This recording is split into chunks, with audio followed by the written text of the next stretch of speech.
ಮತ್ತೆ ಆರೋಗ್ಯದ ಬಗ್ಗೆ ಸರ್ಕಾರ ಆಸ್ಪತ್ರೆ ಮೇಲೇನೂ ಕೆಲಸ ಮಾಡ್ತೀವಿ ನಾವು. JMS thought that it is in two axes we can work in order to provide the access for the Dalit community. When there is women used to face severe anemic, around 92% of the Raichur district women are anemic. So we thought to when the medicinal plants in our hand, so why not we can utilize them.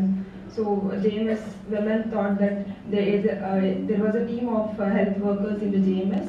They started, they were trained initially over the districts of Karnataka. And then they started giving weekly once when the market used to hold during the Thursdays, where entire community women in the entire villages used to gather in the market.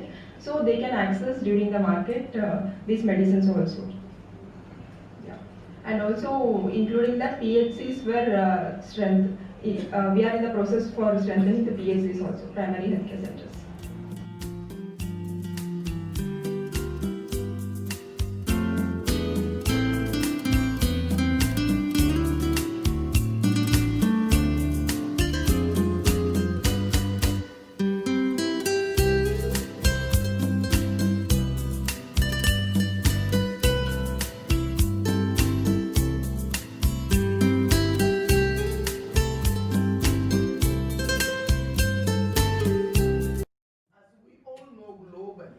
There is a general problem globally that health workers, qualified health workers, at least in Nigeria, I don't know other part of the country.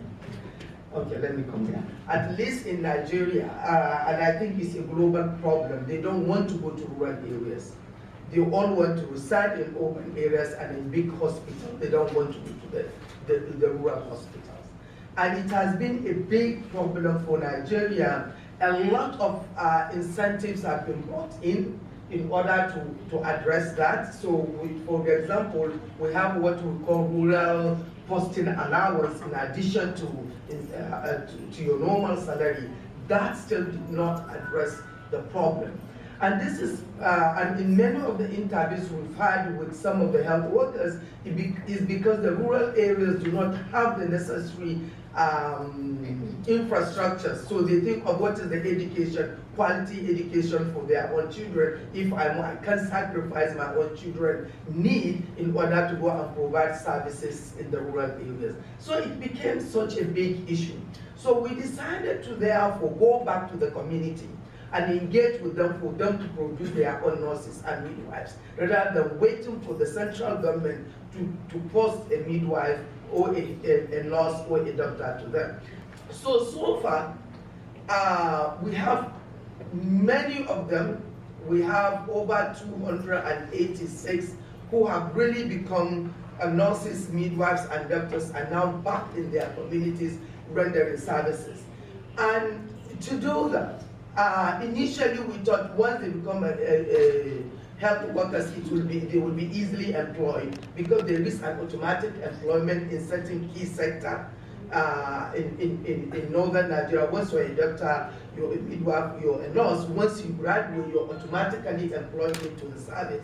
But what we didn't consider was the fact that these are nobody's children. So they are not the children of the elite, so it wasn't just automatic for them to be employed. So with that, in fact, we have to go back and engage the community and get the community to come out with their legislators, with their parliamentarians to say, you know what, come and ask the government accountable.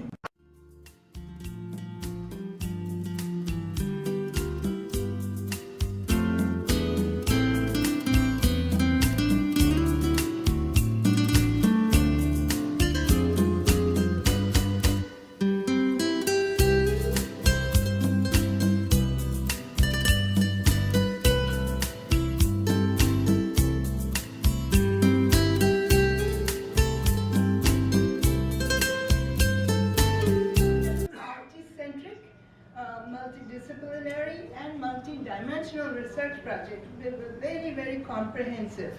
And the field work was continuous with the teams working for 2.5 years in the field. Not visiting the field, but in the field. it was into the traditional midwives and okay, their environments, their understandings, their skills and their practices, but also their relationships in their communities and with the other providers of maternal and neonatal care. In 4 regional study sites in the states of Himachal Pradesh, Jharkhand, Karnataka and Maharashtra in India, carried out between 2011 and 15. So the guys whom we studied were generally married women, but there were few men who were married. In the age range of, what I told you, living in vastly varying village structures and locations and sizes, and in very diverse terrains with very challenging climates, some of them. Like in Himachal Pradesh, sub-Himalayan mountain ranges, and economically, in general, disadvantaged, often very poor. I'd say the poorest of the poor. And these guys shared a series of things which are very important to grasp and understand, because people have prejudices about dyes, that they don't know anything, that they're dirty, that they're hazardous, etc. They primarily, firstly, share, all of them, a spiritual faith. They call it their dharma. It's their spiritual nature themselves. They cannot be any different, which also has a social ethic of serving birthing women and their babies. And this is in contrast to professionals who, they might personally have that, but it's not a professional commitment, it's a spiritual and, a commitment. A rootedness in their communities with an understanding of health and childbirthing from within traditional holistic worldviews. A central set of midwifery skills for use before, during, and after childbirth. A toolbox of their own bodily senses and the parts of their own bodies, their hands, their forehead, their knees, their feet, their own body weight. And they share the use of facilitative and remedial substances, and even I would say almost sometimes diagnostic substances. They'll give something, and depending on the response in the woman's body, they'll know that this is the situation. The story is very interesting. The narrative is very interesting and very exciting as well, the way Dai serve. And as they say, Dai usually, when we were asking them, the question comes like, how you know about so many things? This is we see through our hands. And that's why we took pictures of their hands a lot. Because this is the way they assess the position of the baby, they assess the different things, different conditions. So that we see through hands. So hands are their biggest tools as they used it. The characteristics of how the dyes learn, that's very important, because usually whenever we talk about dyes, and especially like anybody, you ask anybody, we should work with dyes, but first thing comes, we should give them training. Without knowing what they do, what kind of knowledge they have, what kind of the experience they have learned through their experience, nobody wants to listen to them, and this is their experience. So, but this dyes which we found is a gradual period of apprenticeship. They played, like in Jharkhand, it was the very interesting example where dyes told us that we learned, like as childhood, when we saw our mother doing the dye work, we started playing with Gudiya dolls and other clay toys, and we started doing the let's play the birth kind of thing. So how they have seen their mothers doing the childbirth, the work what they do during taking care of a mother. The children, they started playing with that kind of. So their learning is much more rooted and grounded and sensitivity. So lots of things are there. So they learn this way. The other thing they learned with the family member who is working as a dai in their family. So like in Maharashtra, the husband learned with the wife. So the way they say, and it's not necessarily the husband. Sometimes the other member of the male member of family also, and they work in pair. But the reality is there, how we can bring them in, and how they can be, their skill and knowledge can be part of of the system, how we can use this use resource which is full of knowledge, wisdom, skill, how we can make use of it. Because birth is a human and not a medical.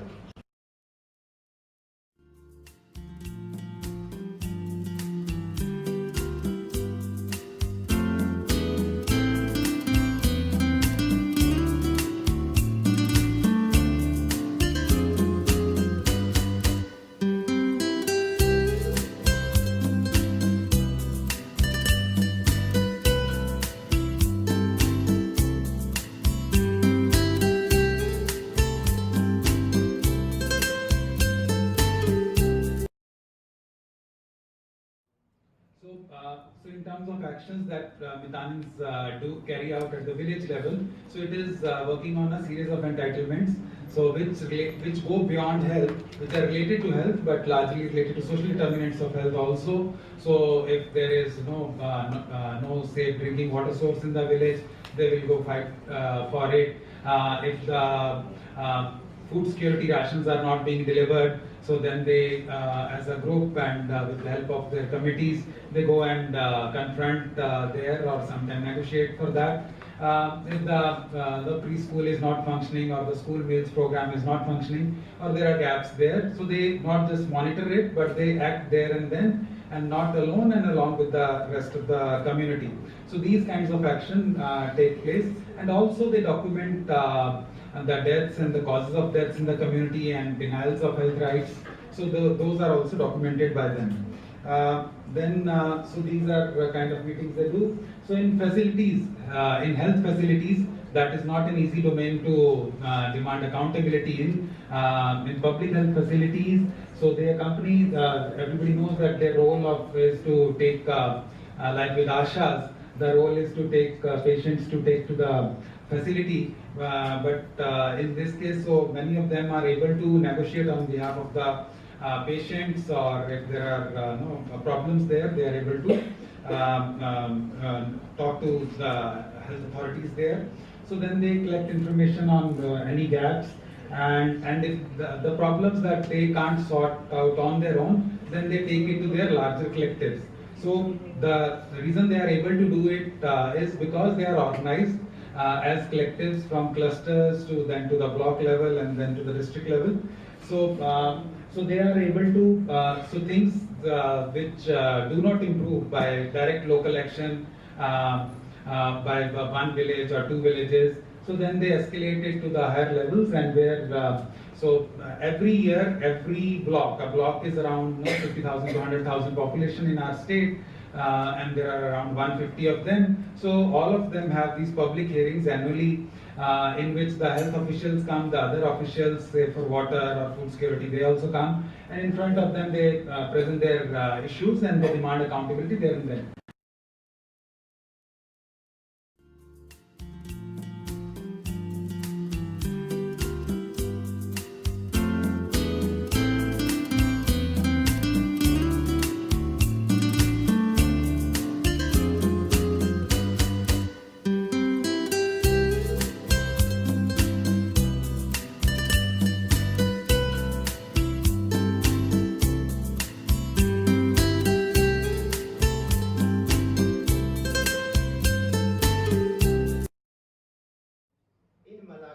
Basically, primary care is delivered through community initiatives at the posts, village clinics, dispensaries, health centers, and community hospitals.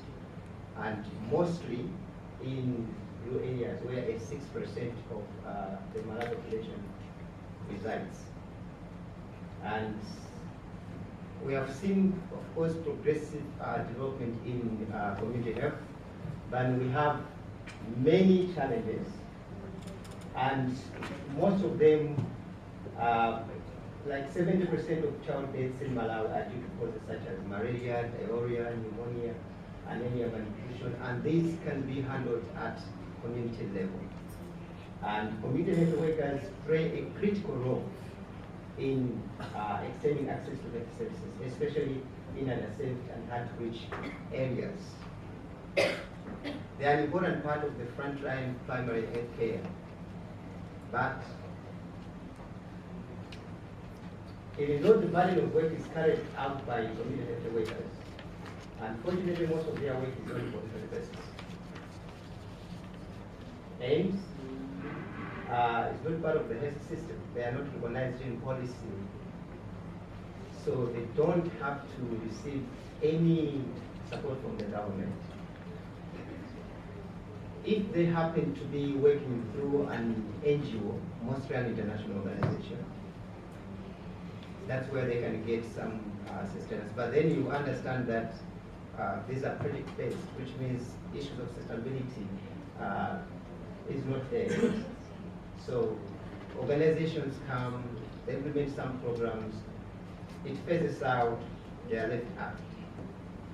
So many people, they will just possibly look for other things to do, especially women when they are married off or they start looking for other green pastures.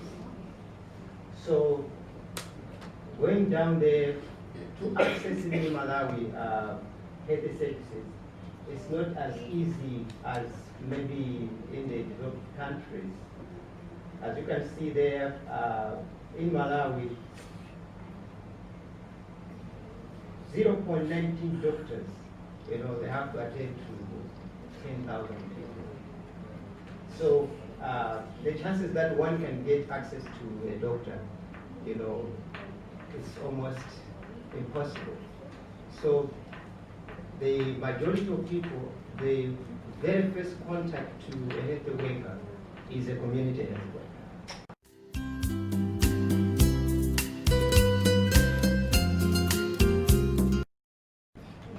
Yeah, myself Santosh from IAPH, I'm a T5 organizer. We have seen two different models here of social accountability. One is Methaninin coming out and saying that their SHRC has developed them and trained them. Am I correct? SHRC has taken. That's a state-funded project kind of thing which is. And we have another model from JMS, which is self-financed, done from community, coming out of them, learning it. How which will be better model to replicate? Who will be better person to ask for social accountability in that case? Thank you. Am I clear with the question? I'll try to respond to, I think that was a comparison of two models, so I can't talk about the other model. I'll say what is my take on that. So I think one part you are saying is who should pay for it, and who should be initiator, and whether government should pay the community health worker, then they have a better chance of doing accountability work, or it has to be a fully community owned and community paid person. So my personal view is that the government has the responsibility to pay the community health worker. So we can't ask the communities to pay their entire cost, and there is considerable cost involved, and government should put that way. Second, the advantage of the government-based model is that of the scale. Because the government money is funding it, then it can be across the state. So the population I talked about is 23 million. So for this program, 70,000 community health workers. So that is the advantage you get of scale and sustainability. Those are the advantages.